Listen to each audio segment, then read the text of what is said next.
제법 흥미가 있어요. 이 달리기에는 여러 가지 종류가 있습니다. 그냥 달리기, 이어 달리기, 장애물 넘어서 달리기, 거리에 따라서 이 달리기도 단거리 경주가 있고 중거리 경주가 있고 장거리 경주가 있습니다. 장거리 달리기는 한 5,000m 또는 10,000m 달리기, 또 여기에 무슨 마라톤 한 5,000m 이상 되는 거고요. 중거리라고 하는 것은 한 400m 달리기 또 800m 달리기 정도입니다. 단거리는 100m, 200m. 이 단거리 경기에서는 순간 속도가 중요합니다. 빨리 달려야 되죠. 그러나 이제 중장거리 이상이 되면 강인한 체력과 지구력이 요구됩니다. 속도 조절을 잘해야 돼요. 끝까지 달려가기 위해서. 근데 이제 흥미로운 것은 이 달리기 가운데 계주라고 하는 그런 경기가 있습니다. 우리말로 하면은 그냥 이어 달리기, 영어로는 릴레이라고 하는 그런 거죠. 보통 이 400계주 아니면은 800m 계주, 600m 계주 이런 식으로 4명의 선수가 400m의 그 길이를 100m씩 이어 달리는 이 400계주. 아주 참 재밌습니다. 인간이 낼 수 있는 그 최고의 스피드를 내면서도 특별히 이 개인이 아니라 팀으로서 서로 간에 이어 달리기를 하게 될 때 가장 중요한 것이 이 바통을 인계하는 것입니다. 한순간의 실수에 의해 가지고 완전히 게임 자체를 망쳐버릴 수도 있어요. 또 이 선수 안배에 따라서 이 마지막 주자가 또 중간 주자가 어떻게 하느냐에 따라서 이 전세가 뒤집힐 수도 있기 때문에 생각보다 상당히 흥미가 있습니다. 신약 성경은 우리 그리스도인들의 삶을 자주 육상 경기에다가 비유를 하고 있습니다. 하나님께서 부르신 그 부름의 상을 향하여 나는 달려간다. 나는 허공을 치듯이 이렇게 목표 없이 가는 것이 아니라 표대를 향하여서 나는 달려간다. 운동 경기자지요. 인생이라고 하는 것은 장거리 경주입니다. 한두 번의 순발력의 속도로 결정이 되는 것이 아니라 오랜 이 거리를 끝까지 잘 달려가야 되는 것입니다. 시작은 좋았는데 끝을 못 맺는 사람들이 많이 있습니다. 우리가 이 장거리 경주를 하다 보면은 힘이 들고 포기하고 싶은 마음이 들 때도 있습니다. 이러한 때 우리에게 필요한 것은 인내인 것입니다. 오늘 우리가 읽은 히브리서 12장 1절에 이런 말씀이 있습니다. 그러므로 이렇게 구름대와 같이 수많은 증인이 우리를 둘러싸고 있으니 우리도 갖가지 무거운 짐과 얽매는 죄를 벗어버리고 우리 앞에 놓인 다름질을 참으면서 달려갑시다. 우리의 신앙생활을 운동 경기에다가 다름질에다가 비유를 하고 있는 것입니다. 이 말씀은 히브리서 11장에서 시작이 된 이 믿음의 영웅들에 관한 그 이야기에서 연속이 되고 있는 것이고, 지금까지 이렇게 쭉 논의해 왔던 것들에 대한 이 절정에 해당하는, 클라이막스에 해당하는 그런 부분인 것입니다. 히브리서 11장에서 저자는 구약 성경에 나타난 수많은 믿음의 영웅들의 이야기를 소개했습니다. 아벨과 에녹과 노아, 그리고 이 아브라함의 이야기, 모세의 이야기, 그들의 삶의 중요한 순간마다 그들은 믿음으로 승리하였고, 믿음으로 순종하였고, 믿음으로 하나님의 약속을 붙잡았다. 이런 어떤 공통된 형식을 따르고 있습니다. 오늘 읽은 이 32절에서는 갑자기 이 기술 방식이 바뀝니다. 내가 무슨 말을 더 하겠습니까? 기드온, 바락, 삼손, 입다, 다윗, 사무엘, 그리고 예언자들의 일을 말하려면 시간이 모자랄 것입니다. 그냥 이제 사람 이름을 쭉 열거합니다. 퉁친다고 하나요? 그냥 이 일일이 다 하나하나 설명을 하자면은 시간이 모자라다, 지면이 모자라다. 그러면서 좀 이렇게 그냥 쭉 어떤 전체적으로 설명을 합니다. 33절에서부터 38절까지의 말씀에는 두 종류의 믿음의 사람들을 소개하고 있습니다. 하나는 믿음으로 승리하고 믿음의 능력을 경험하였던 승리의 영웅들. 그러나 35절 후반부에서부터 38절까지는 믿음으로 고난을 받고 믿음으로 이 죽음을 당한 그런 고난의 영웅들을 소개하고 있는 것입니다. 먼저 이 32절의 앞부분에 나오는 것은 믿음으로 승리한 사람들의 경험입니다. 그들은 믿음으로 나라를 정복하고 정의를 실천하고 약속된 것을 받고 불의 위력을 꺾고 33절이죠. 칼날을 피하고.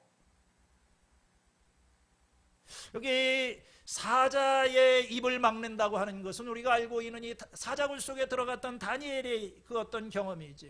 불의 위력을 꺾었다고 하는 것은 풀무불 속에 던져져서 살아남았던 사드락과 메삭과 아벳느고의 이야기. 약한 데서 강해지고 전쟁에서 용맹을 떨치고 외국의 군대를 물리쳤다. 우리가 이름을 하나하나 열거할 수 없는 이 수많은 그 구약의 백성들은 다 믿음으로 이러한 어떤 짜릿한 승리, 위대한 승리를 경험하였다고 하는 것입니다. 심지어 어떤 여인들은 믿음으로 죽었다가 부활한 가족을 다시 만났다. 35절에 이런 사람도 있습니다. 엘리야 시대에 사렙다 과부는 죽었던 자기 아들을 믿음으로 다시 살리게 되는 그런 기적을 경험했습니다. 엘리사 시대의 수넴 여인도 똑같은 그런 경험을 했습니다. 이 사람들은 다 한결같이 믿음으로 세상을 이기고 믿음으로 마귀를 이기고 유혹을 이기고 시련을 이기고 죽음을 이겼던 사람들입니다. 여러분 얼마나 달콤하고 영광스러운 경험들입니까? 요한일서 5장 4절에 무릇 하나님께로서 난 사람마다 세상을 이기느니라. 세상을 이기는 승리는 이것이니 우리의 믿음이니라.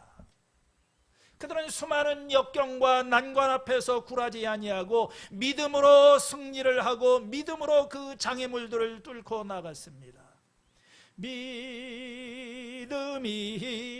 이기네, 믿음이 이기네, 주 예수를 믿음이 온 세상 이기네.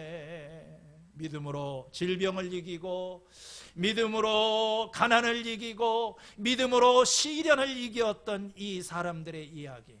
그래서 예수를 믿으면 부자 되고 건강하고 모든 고통으로부터 보호를 받는다.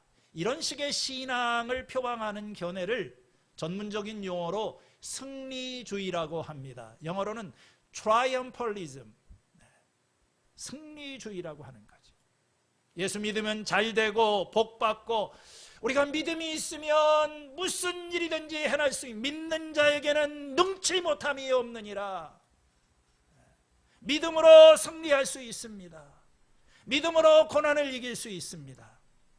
참 성경에 이런 이야기가 많이 나옵니다. 그러나 믿음으로 살았던 모든 사람이 다 이와 같은 승리를 경험한 것은 아닙니다.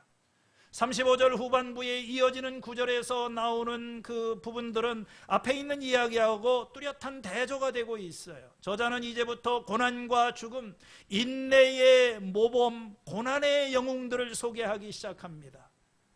또 어떤 이들은 고문을 당하면서도 더 좋은 부활의 삶을 얻고자 하여 구태여 노연하기를 바라지 않았습니다. 36절에 또 어떤 사람은 조롱을 받기도 하고 채찍으로 맞기도 하고 심지어는 결박을 당하기도 하고 감옥에 갇히기도 하면서 시련을 받았습니다. 구약의 선지자들, 에레미야 같은 사람들, 믿음으로 살고 믿음의 길을 걸어갔지만 그들은 사람들의 조롱, 채찍질, 심지어는 결박을 당하고 감옥에 갇히는 그런 일도 있었어요.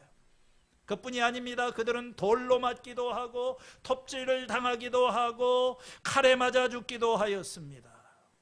돌에 맞아 죽은 스데반 같은 사람들, 또 톱으로 켜서 죽임을 당하였다고 하는 것은 선지자 이사야의 죽음에 관한 그런 어떤 전승을 이야기를 합니다. 칼에 맞아 죽기도 하였다. 한번 사진 있으면 좀 보여주시기를 바랍니다. 어디 제가 이 건너뛰어 가지고 PPT 혹시 이렇게 옛날에 순교자에 또 있지요. 어떤 죽음입니까?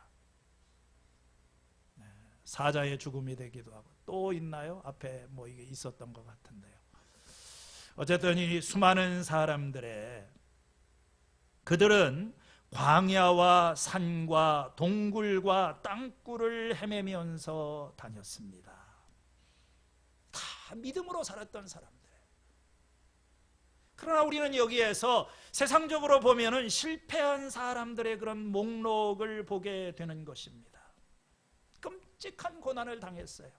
믿음을 지키다가 믿음으로 살다가 그들은 고난을 당하였고 고난 가운데 죽어갔습니다. 좋은 날을 보지 못하고 그냥 죽어갔습니다.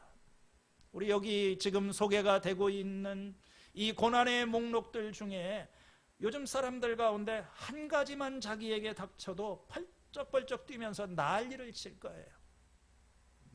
톱질을 당하고 죽임을 당하고 또 무슨 그 채찍에 맞고 이런 건 우리한테는 이건 상상을 할 수 없는 일이고, 그냥 이 믿음을 지키다가 내가 조롱을 당하고 누구한테 이 나쁜 소리 한 번만 들어도 우리는 견디지 못하는데, 초대교회 성도들은요 이런 고난을, 학대를 받고 염소와 양의 가죽을 입고 떠돌았다.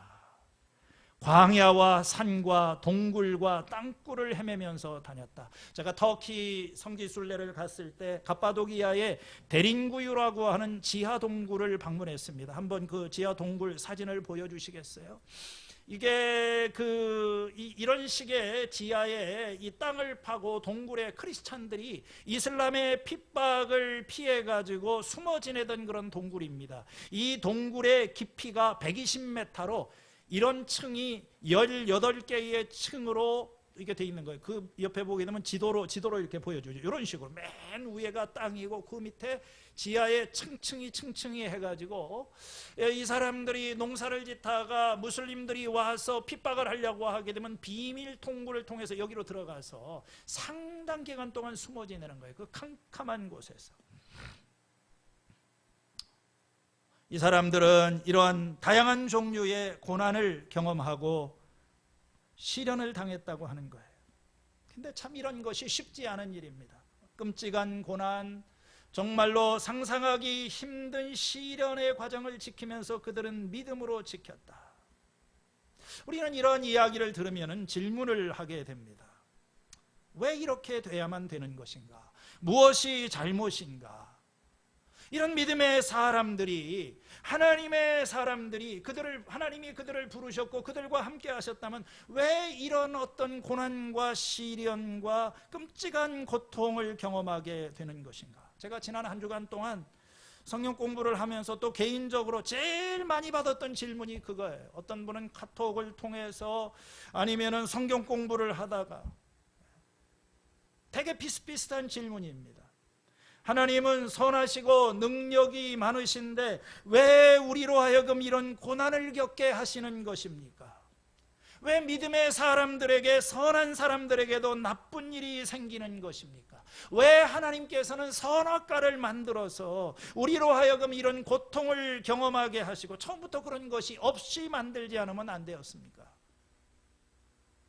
이상하게도 이번 주에는 한 성경 공부할 때도 그렇고 한 서너 번 정도 이 똑같은 질문을 받았어요. 이번 한 주간 동안 우리는 한 주가 시작이 되면서 우리 교회와 10년 가까이 동역관계에 있던 인도의 이충식 선교사님이 갑자기 코로나 확진을 받고 입원 중에 세상을 떠나셨다고 하는 참 황망하고 안타까운 소식을 들었습니다. 이충식 선교사님을 위해서 기도하였던 많은 교인들이 참 무거운 마음으로 며칠 동안 참 힘든 시간들을 보내었다고 합니다. 도대체 왜 이런 일이 일어나는 것인지, 해야 할 일은 많고, 또 주님 한 주 보시기에 이 정말로 주님의 나라를 위해서 수고하는 하나님의 종들이 왜 이런 희생과 고난과 죽음이라고 하는 재난의 상황을 맞이하게 되는 것인가? 이 하나님의 백성이 당하는 고난은 많은 사람들에게 오랫동안 참 풀리지 않는 그런 수수께끼입니다. 전 제 주변에도 전 그런 사람 알고 있어요. 믿음으로 살려고 하는데, 제가 원천교회 떠나기 전에 생명의 삶 들어와서 그때 막 예수님 믿기 시작하고 했던 그런 부부 가운데 학벌도 좋아요. 여자분은 미국에서 유학 생활하고 탑 클래스의 어떤 음악 교육을 받고, 남자분은 최고의 인류대학을 나오고, 그런데 시련이 끊이지를 않아요. 자매님에게는 육체적인 질병 때문에 몸이 마비가 되고, 또 남자분은 이 직장이 풀리지 않아가지고 계속해서 어려움을 당하고, 또 이렇게 시댁과의 관계도 예수 믿는다고 외면을 당하고 경제적인 궁핍과 어려움을 당하고, 믿음으로 살려고 하는데 정말로 이 삶이 고난과 시련이 끊이, 그래도 참 이 가정이 놀라운 게 한 10년 됐는데 꿋꿋하게 살더라고요. 이런 상황에서 왜라고 하는 질문에 대해서 완전한 해답을 우리는 말할 수는 없는 것 같아요. 그건 제가 대답할 수 있는 것이 아닌데, 그건 나중에 하나님이 이제 때가 되면은 하나님 도대체 왜 이런 문제가 닥친 것입니까? 그건 주님, 고난이라고 하는 것은 우리의 인간으로 다 설명할 수 없는 신비의 영역이 있어요. 한 가지 분명한 사실은 하나님께서는 인간의 고통을 아시고 그 고난에 친히 동참하신다고 하는 것입니다. 죄 가운데 고통받는 인간들을 사랑하셔서 우리를 구원하시려고 그 아들 예수 그리스도를 세상에 보내시고 십자가의 죽음을 당하게 하셨다는 것입니다. 전능하신 하나님조차도 죽음과 고난이라고 하는 방편 외에는 인류를 구원하실 수 있는 방법이 없으셨던 것 같아요. 더 좋은 세상을 만들기 위해서 고난과 희생이 불가피했던 것 같습니다. 그래서 우리의 고난에는 두 가지가 있습니다. 하나는 원치 않는 고난, 어쩔 수 없이 당하는 고난, 죄가 있어서 당하는 고난. 이런 고난은 참 견디기가 힘이 듭니다. 그러나 다른 한쪽에는 내가 선택한 고난, 내가 원해서 받는 고난, 의미 있는 고난, 다른 사람을 살리기 위해서 받는 그런 고난이 있어요. 오늘 우리가 이 히브리서 11장에 나오는 이 사람들의 고난은 바로 이 후자에 속하는 고난으로 생각이 됩니다. 많은 경우에 이들은 믿음으로 살았습니다. 믿음을 지키기 위해서 고난을 받았습니다. 살 길이 있었지만은 기꺼이 죽음의 길을 선택했어요. 왜 그랬을까요? 더 좋은 것에 대한 소망이 있었기 때문입니다. 35절 후반부에 어떤 이들은 고문을 당하면서도 더 좋은 부활의 삶을 얻고자 하여 구태여 노여나기를 바라지 않았습니다. 38절에서 세상은 이런 사람들을 받아들일 만한 곳이 못 되었습니다.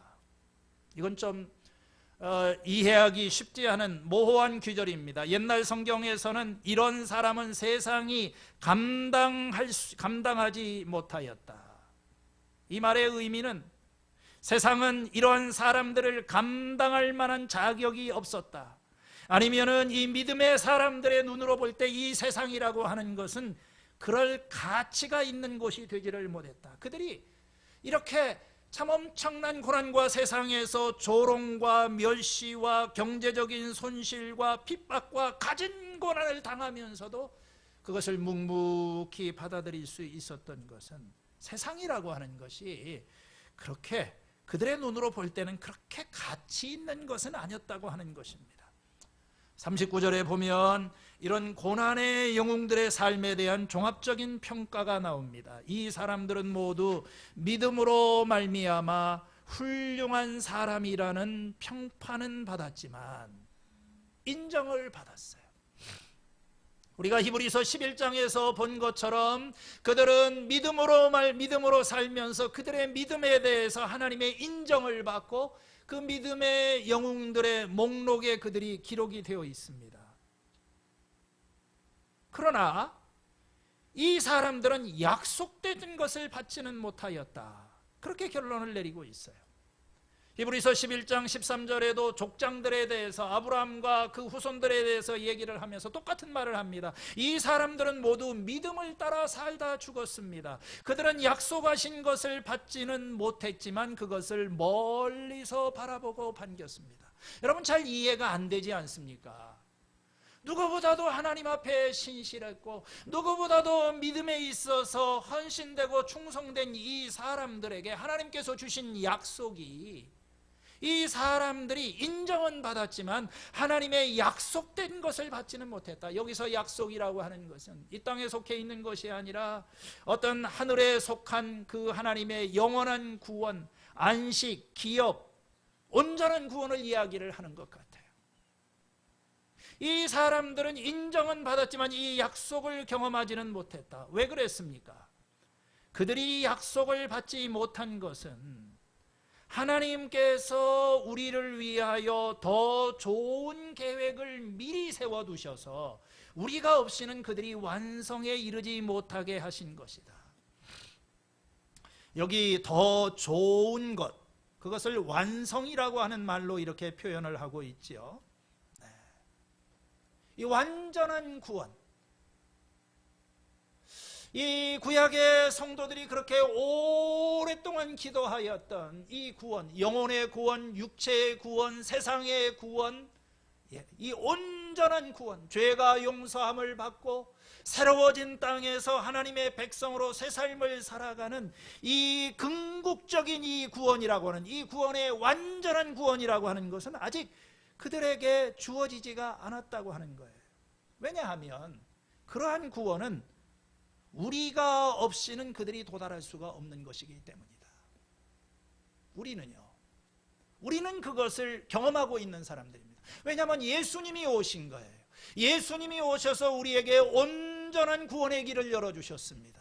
죄가 용서함을 받고 이제 우리가 하나님의 은혜로 그분의 나라에 걸어갈 수 있고 성령을 우리들에게 부어주셔서 이 온전한 구원의 능력을 우리들은 구원하는 시대적으로 그런 시대를 살고 있는 거예요. 그러나 구약의 성도들은 우리가 아니고서는, 이때가 아니고서는 그들이 이 구원을 경험할 수 없는 그런 때다. 구약의 신자들이 죽었을 때 그들의 영혼은 온전하게 되었지만 하나님의 약속하신 완전한 축복을 경험하지는 못했어요. 달리기 경주를 하게 될 때 그는 아직도 이 하나님의 온전한 구원이 오기 이전의 시대를 살고 있었고, 그래서 이 이후의 시대가 있는 우리들을 통해서만 그들도 이 하나님의 온전한 구원을 경험할 수 있는 것이다, 그런 말씀인 것입니다. 이러한 이야기를 쭉 하다가 12장 1절에 가면 아까 읽었던 말씀이지요. 이 12장 1절에서 3절은 지금까지 한 이야기, 믿음의 영웅들에 관한 이야기를 쭉 해오는 이야기의 연속선상에서 이게 절정에 해당하는 부분입니다. 1절 말씀에 그러므로 이렇게 구름대와 같이 수많은 증인이 우리를 둘러싸고 있으니 우리도 갖가지 무거운 짐과 얽매는 죄를 벗어버리고 우리 앞에 놓인 다름질을 참으면서 달려갑시다. 여기서 핵심적인 단어는 달려갑시다 하는 그런 말이에요. 뭐 여러 가지 복잡한 문장인데 주동사는 딱 하나입니다. 달려갑시다. 달려갑시다. 우리 달려갑시다. 여러분, 이 히브리서의 저자는 이 믿음의 영웅들의 이야기를 이 사람들은 믿음으로 이렇게 이야기를 하다가 결론 부분에 있어서 이제 자신들의 청중을 향하여 이제 우리도 달려가도록 합시다. 열정과 에너지를 가지고 우리가 달려가야 될 경주로 우리 삶을 이해를 하고 있는 것입니다. 우리가 이렇게 열심히 달려가야 될 이유가 무엇일까요? 두 가지를 이야기를 합니다. 첫 번째, 우리를 둘러싸고 있는 구름같이 많은 증인들이 있기 때문입니다. 구름대와 같이 수많은 증인이 있다. 이 사람들이 다 11장에서 이미 소개가 되었던 믿음의 영웅들이죠. 아벨, 에녹, 노아, 아브라함, 모세. 이들의 공통점은 시련과 역경에 굴하지 않고 믿음을 지키면서 끝까지 자기 길을 갔던 그런 사람들입니다. 우리는 마치 이 사람들이 운동장에서 선수들을 지켜보는 관중들로 생각하기가 싫어요. 자기는 손에다가 흙 하나 묻히지 않고 막 잘한다 하는 그 증인들이 그런 증인들이 아닙니다. 이 헬라어의 마르투스라고 하는 이 증인이라고 하는 말은 자신의 삶으로, 죽음으로, 자신의 어떤 모범을 통해서 이 하나님의 말씀이 진리라고 하는 것을 보았고 경험했고 그것을 입증하기 위해서 자기 목숨을 내걸었던 사람들, 그런 삶을 살아갔던 사람들, 그런 증인들을 이야기를 하는 거예요. 오늘 우리들에게는 이러한 증인들이, 구름대와 같은 증인들이 우리 옆에 우리를 격려하고 있는 것입니다. 그들이 사라진 것이 아니에요. 우리가 달려가고 있는 그 운동장의 결승선상에 서서 우리를 둘러싸고 격려를 보내고 환호를 보내면서 자신들이 지금까지 감당했던 이 경주를 우리가 이어받아서 잘 완수할 수 있기를 바란다, 이렇게 격려를 하고 있는 거예요. 하나님 나라에 오늘 우리에게 이어지는 이 모든 것은, 우리 이번에도 역대기를 읽으면서 누가 누구를 낳고 누가 누구를 낳고 계속 이어지고 있지 않습니까? 나의 이야기가 아닙니다. 우리의 이야기입니다. 하나님의 이 나라가 이어져 가는 데 있어서 그 수많은 아담에서부터 수많은 사람들이 계속 이어져 나가는데 내가 그 중에 한 연결고리 역할을 하고 있는 것입니다. 바톤을 이어받는 거예요. 할아버지가 할아버지의 믿음을 아들이 이어받고 그 아들이 또 그 다음 손자에게 또 손자의 손자에게 쭉 믿음이 계승이 되고 있는 겁니다. 마지막 주자가 중요합니다. 이 계주 경기에서 앞에 있는 주자가 아무리 잘 달렸다고 할지라도 마지막 주자가 실수하면 결국 경기에서 질 수밖에 없어요. 우샤인 볼트라고 하는 세계적인 스프린터, 달리기 선수가 있습니다. 지나간 2000년대 초반에 한 10여 년 이상을 세계 육상계 신기록을 세우면서 절대 강자로 군림하였던 이 우샤인 볼트, 2017년에 세계 육상 선수권 대회에서 그는 이제 은퇴 경기, 마지막 경기를 하게 되는데 남자 400m 계주 결승에서 자메이카 팀의 마지막 주자로 나서게 됩니다. 이 계주 경기를 하게 될 때는 4명의 이 순서를 배치하는 것도 굉장히 중요합니다. 특별히 이 마지막 주자는 가장 빠르고 마무리가 좋은 선수를 뽑는 것입니다. 그런 의미에서 이 자메이카 팀이 폭발적인 후반 가속력을 자랑하는 우샤인 볼트를 마지막 주자로 선택한 것은 어떻게 보면 너무 당연한 일이었었어요. 볼트가 이제 딱 출발을 하려고 할 때 자메이카 팀은 미국, 영국에 이어서 3번째로 바통을 이어받고 있는 것입니다. 그러나 우샤인 볼트라고 하면은 이것을 뒤집어볼 수도 있는 그런 역전 우승도 기대할 수 있을 만한 사람이에요. 그런데 뜻하지 않은 일이 일어났습니다. 우샤인 볼트가 한 20-30m를 지나가다가 갑자기 다리를 절고 운동장에서 떼굴떼굴 굴르면서 그냥 경기를 포기해버리고 말은 거예요. 그게 그의 마지막 은퇴 경기였었습니다. 결국은 그 팀은 5연패를 해나가던 이 자메이카 팀이 거기서 그냥 패자가 돼버리고 만 거죠. 마지막 주자의 역할이 중요합니다. 우샤인 볼트가 그날 무슨 일이 있었나, 나중에 신문에 나오는 얘기를 들어보니까 시합하는 그날 바로 전날에 영국의 술집에 가가지고 새벽 6시까지 술을 퍼마셨대요. 세상에. 그러고 경기에 나가서 꼬꾸라진 겁니다. 여러분, 우리는 이 하나님 나라, 아담에서부터 쭉 이어지는 이 하나님 나라의 그 경기에 있어서 우리는 마지막 주자 역할을 하고 있는 거예요. 우리 앞에 있는 아브라함, 다윗, 사무엘, 그리고 바울, 수많은 사람들이 다 그 길을 달려왔어요. 자기 길을 잘 달려왔습니다. 그리고 이제는 우리가 그 바통을 이어받고 경주를 하고 있는 것입니다. 먼저 달려갔던 우리의 믿음의 선배들이 우리를 응원하고 있는 거예요. 자기가 살아봤던 그 삶을 가지고 잘해라. 그래, 이 바통을 너희 후손에게도 늘려주고 너희들이 마지막 주자다. 경기의 승패가 너희들에게 달려있다. 예수님께서 결승점 앞에 계세요. 예수님께서도 그 경기의 가장 결정적인 순간에 예수님께서 그것을 마치시고 우리 앞에 서가지고 주님께서 다 보시면서 우리를 바라보고 계시는 것. 이제 우리가 달려가야 합니다. 이제 우리가 달려가는 거예요. 잘 달려서 이 경기를 잘 마무리해야 됩니다. 그러기 위해서 우리가 해야 될 일이 뭡니까? 두 가지를 얘기하고 있어요. 우리가 이 경주자를 후회 없이 달려가려고 하면 첫 번째, 우리의 앞을 가로막는 무거운 짐과 얽매는 죄를 벗어버려야 한다. 여러분, 운동선수가 특히 육상 경주자가 운동장에 나가려고 하면은 옷을 가볍게 해야 되죠. 거추장스러운 거, 겨울옷이나 두툼한 거, 바지를 입고 나갈 수는 없는 것입니다. 요즘에는 이 운동선수들 신발도 초경량으로, 그리고 이렇게 어떤 최첨단의 그런 스포츠 의복을 입고 불필요한 살은 다 빼버리게 되고, 이런 것을 가르쳐서 무거운 짐과 얽매이기 쉬운 죄라고 그랬어요. 특별히 우리 속에 이 해결되지 않은 죄라고 하는 것은 하나님의 사람들이 이 믿음의 경주를 하는데 장애물이 되는 거예요. 우리 발목을 잡고 있는 거예요. 지금 성장을 향해서 발전을 위해서 나가야 되는데 우리 발목을 붙잡고 있는 그런 어떤 죄의 문제, 무거운 짐들 아직도 내려놓지 못한 것이 있어요. 교회를 다니고 예수님을 믿어도 어떤 사람에게는 그것이 혈기와 분노입니다. 어떤 사람에게는 물질에 대한 그런 어떤 과도한 그런 욕망입니다. 어떤 사람은 그게 게으름이라고 하는 거예요.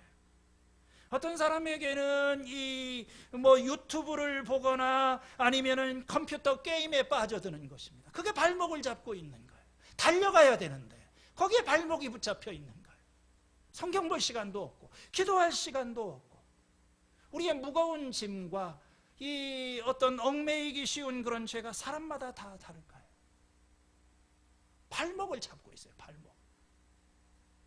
많은 사람에게 이 나로 하여금 영적 성장과 이 달리기를 방해하는 것은 용서하지 못한 그 죄, 마음의 분노, 원한, 미움, 이게 관계의 발목을 잡고 있어요. 용서하지 않는 그 마음을 품고 있기 때문에 관계가 변화되지를 않습니다. 우리 겨자씨 교회를 발목 잡고 있는 그런 어떤 무거운 짐이 무언가? 우리를 이렇게 그냥 칭칭 동여매고 우리를 가로막고 있는, 우리의 가정을, 우리의 교회가 달려가는 것을 가로막고 있는 그 무거운 10년이 다 돼가는데 뭔가가 우리를 가로막고 있는 이게 뭘까? 우리가 기도하면서 그것을 찾고 발견하고 그것을 벗어 던져야 된다. 그래야지만 우리가 앞을 향해서 달려갈 수가 있다. 두 번째로 우리 앞에 놓여있는 이 다름질을 참으면서 달려가라고 그랬어요. 인내를 이야기를 하는 것입니다.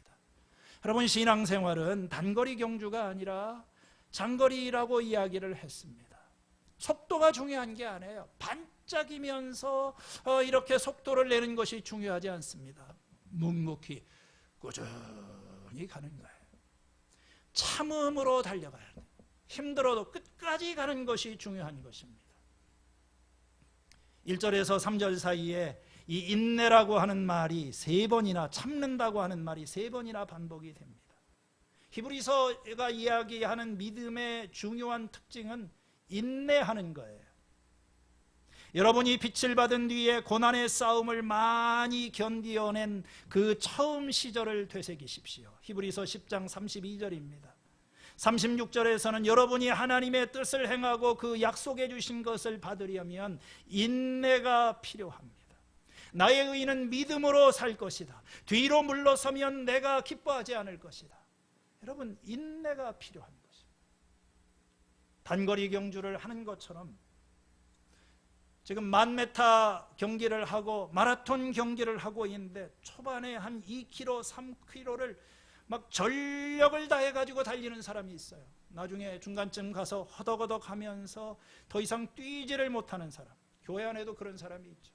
처음에는 열정에 사로잡히고 한 2, 3년 동안에는 막 뜨겁게 뭔가 이야기를 하다가 나중에 보면은 지치고 어딘가 나중에는 없어졌어요. 그래서 우리의 무거운 짐을 벗어 던지고 우리가 인내하면서 가는 것이 필요하다. 그런데 가장 중요한 것은 우리가 이 싸움을 하면서 이 경주를 할 때 가장 중요한 것은 우리의 시선을 결승점을 향해서 이 구름같이 많은 증인들의 한가운데 서서 우리를 맞이하려고 기다리시는 그분에게 시선을 고정하는 거예요. 2절에 믿음의 창시자요 완성자이신 예수를 바라봅시다. 이 바라본다고 하는 말은요, 그냥 멍청이 대충 바라보는 것이 아니라 어느 한 가지에서 눈을 돌려서 다른 것에 집중하는 것을 이야기를 합니다. 주님께 시선을 집중하고 마음을 집중해서 바라보는 것을 이야기를 하는 겁니다. 누구를 바라보느냐, 시선을 어디에다 두느냐가 굉장히 중요하죠. 여러분, 앞을 향해서 달려가다 보면 우리의 관심을 분산시키는 것들이 많이 있습니다. 사람도 있고 물건도 있어요. 그러나 우리가 이 길에서 가려고 하면 집중력이 필요합니다. 운동 경기의 성패가 집중력에 의해서 좌우가 되는 것처럼 신앙생활도 하나님에게 집중할 수 있는 그런 능력에게 달려있는 거예요. 예수를 바라보자. 예수를.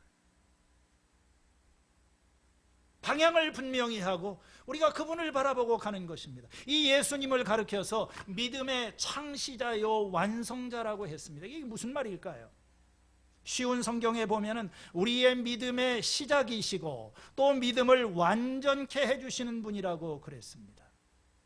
예수님은 믿음의 창시자가 되십니다. 구약에 나오는 사람들이 그저 바라보기만 했던 그 믿음의 궁극적인 목표, 그 구원을 이루시는 분이에요. 그래서 예수님을 구원의 창시자라고 이야기를 했습니다.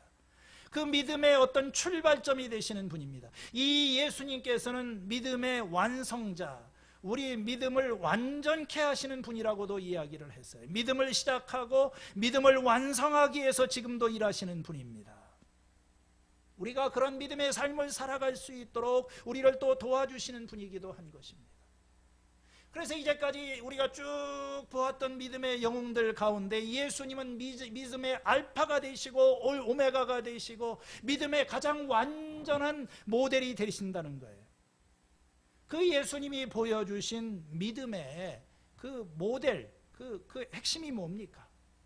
그건 바로 뭐냐면요, 여기에 있는 대로 그분은 자기 앞에 놓여있는 기쁨을 내다보고서 부끄러움을 마음에 두지 않고 십자가를 참으셨다. 이게 예수님이 보여주신 믿음의 길인 것입니다. 십자가를 참으셨다. 우리가 참음으로 경주를 해야 되는 것처럼 예수님 자신도 온갖 고난을 당하셨어요. 이 땅에 계실 때 말도 안 되는 고난을 당하고 억울한 일도 당하시고 수치를 당하시고 육체적인 그런 고난도 당하시고 온갖 고난을 당하셨지만 이 믿음의 원조가 되시고 믿음의 완성자가 되시는 예수님은 그 모든 것을 참아내셨다고 하는 거예요. 견뎠다고 하는 것입니다. 여러분, 믿음의 중요한 특징은 인내하는 거예요. 믿음이 있는 사람은 참습니다. 왜 참을 수가 있습니까? 예수님께서 이것을 참으신 것은 자기 앞에 놓여있는 기쁨을 내다보셨다고 말씀을 하십니다. 여러분, 고난이라고 하는 것은 힘들지만 고난 뒤에 주어지게 될 그 기쁨과 열매를 예수님께서 바라보셨다는 거예요. 마치 여인이 아이를 낳는 경험 자체는 덧없는 고통이지만 그 고난의 과정을 통해서 얻어지게 될 출산의 기쁨을 바라보고 그것을 견디는 것처럼 예수님께서는 그가 당한 이 고난, 이사야 53장에 나간 대로 그의 고난을 통하여 그 태어나게 될 그 씨들, 후손들을 보고 예수님께서 기뻐하셨다는 거예요. 그걸 보고 참으셨다. 보이지 않는 그런 세계, 아직 오지 않은 세계지만 하나님께서 보여주실 그 열매를 보면서 예수님께서 이 고난을 견디셨다. 주님이 보여주신 이 믿음은 고난과 희생을 통해서 구원의 열매를 맺는 것입니다. 오늘 아침에 제가 저녁에 늦게 잤는데 12시 반에 한 2시간 자고 잠이 톡 깼어요. 자려고 하는데 카톡을 보니까 누구 하나가 거기에다가 카톡 우리 이충식 선교사님에 관한 그 글을 거기다 이렇게 중보기도 방에다가 올렸더라고요. 잠이 안 와가지고 화장실 갔다 와서 이걸 읽어보는데 거기에 그런 내용이 있었습니다. 할렐루야 교회 이충식 선교사님을 파송한 그 교회의 담임 목사님이신 김승욱 목사님이 고 이 선교사님을 추모하며 이런 내용이 있어요. 우리가 다 알거나 볼 수 없기 때문에 하나님이 하시는 일을 이해할 수 없습니다. 아니 너무 당황스럽게 여겨집니다. 그러나 믿음의 눈을 들어 말씀을 보니 예수님은 한 알의 밀이 땅에 떨어져 죽지 않으면 한 알 그대로 있고 죽으면 많은 열매를 맺느니라고 가르치십니다. 이 말씀대로 가장 먼저 땅에 떨어져 희생하신 분은 예수님 자신이었습니다. 그의 죽음으로 인해 인류를 위한 구원의 문이 활짝 열리게 되었습니다. 그 후 예수님의 발자취를 따라 미랄이 되어 희생되어지는 종들을 우린 교회사에서 흔히 찾아볼 수 있습니다. 우리나라에서도 구한말 시대에 이 땅을 찾아주신 많은 선교사님이 전염병으로 희생되셨습니다. 그러나 그들의 죽음은 결코 헛되지 않았습니다. 그렇게 희생된 미랄들을 통해 이 나라의 교회는 세워졌고 복음의 부흥이 뒤따랐던 것입니다. 고 이 선교사님의 죽음도 그가 사랑했던 그 나라, 그 민족을 위한 새 부흥의 촉매가 될 것을 믿습니다. 이 예수님께서 걸어가신 길입니다. 자기 앞에 있는 기쁨을 위하여 수치와 고난을 참으셨던 예수님. 세상의 구원은 누군가의 희생을 바탕으로 해서 주어지게 되는 그런 것입니다. 우리 믿음의 선배들이 바로 그와 같은 고난의 의미를 알았기 때문에 그 고난을 견디면서 자기 길 끝까지 걸어갔고, 예수님도 바로 그 기쁨을 내다보고서 고난의 길을 걸어가셨다. 그렇기 때문에 3절 말씀에서 이렇게 결론적으로 호소를 하는 거예요. 우리 다 같이 한번 읽어보시겠습니다. 시작. 자기에 대한 죄인들의 이러한 반응을 참아내신 분을 생각하십시오. 그리하면 여러분은 낙심하여 지치는 일이 없을 것입니다. 여러분 왜 이런 얘기를 하는지 아세요? 왜 히브리서의 독자들에게 이 말을 하는지 아십니까? 여러분은 낙심하여 지치는 일이 없을 것입니다. 지금 이 독자들은 심하게 흔들리고 있는 거예요. 갈등을 하고 있습니다. 그들은 지쳐 있어요. 오랫동안 이 믿음의 길을 걸어오면서 신앙의 경주를 하다가 이제 눈에 보이는 것도 없고 귀에 들리는 것도 없고 가시적인 성과가 없습니다. 눈에 보이는 것은 고난과 핍박뿐이고 또 여러 가지 많은 유혹들이 그들에게 다가옵니다. 앞으로 나아갈 수 있는 힘도 없어요. 뒤로 가려고 하니 뒤로 돌아갈 수 있는 그런 용기도 없습니다. 옛 신앙, 유대교로 돌아가고 싶은 그런 유혹을 받게 되는 거예요. 이렇게 그냥 신앙생활 굳이 해야 되는가? 뭐 극성스럽게 믿어야 좀 편하게 믿자. 우리가 원천교회를 떠나게 될 때 좀 뭔가 비전을 가지고 꿈을 가지고 하나님이 원하시는 교회를, 그런 신앙을 살아봐야 되겠다. 그러나 지쳤습니다. 우리가 이 마음의 어떤 이제 활력을 잃어버렸습니다. 점점점 타협적인 태도로 가게 됩니다. 적당한 선에서 그냥 어떤 형식적인 그 신앙의 상태로 남아있는 것입니다. 이 마지막 시대에 하나님께서 불러주신 이 주자들, 우리의 사명이 있는데 하다가 이제 걸어가고 있는 거예요. 우리의 믿음의 선배들이 예수님께서 넘겨주신 그 바통을 가지고 목표를 향해서 가야 될 그런 사람들이 방향을 잃어버리고 활력을 잃어버리고 그냥 길을 걸어가고 있는 그런 것입니다. 히브리 사람, 지금 이 독자들이 그런 상태예요. 여러분이 낙심하여 지치는 일이 없도록 예수님을 바라보시고 자기에 대한 죄인들의 이러한 반응을 참아내신 분을 생각하십시오. 예수님은 얼마나 참으셨겠어요.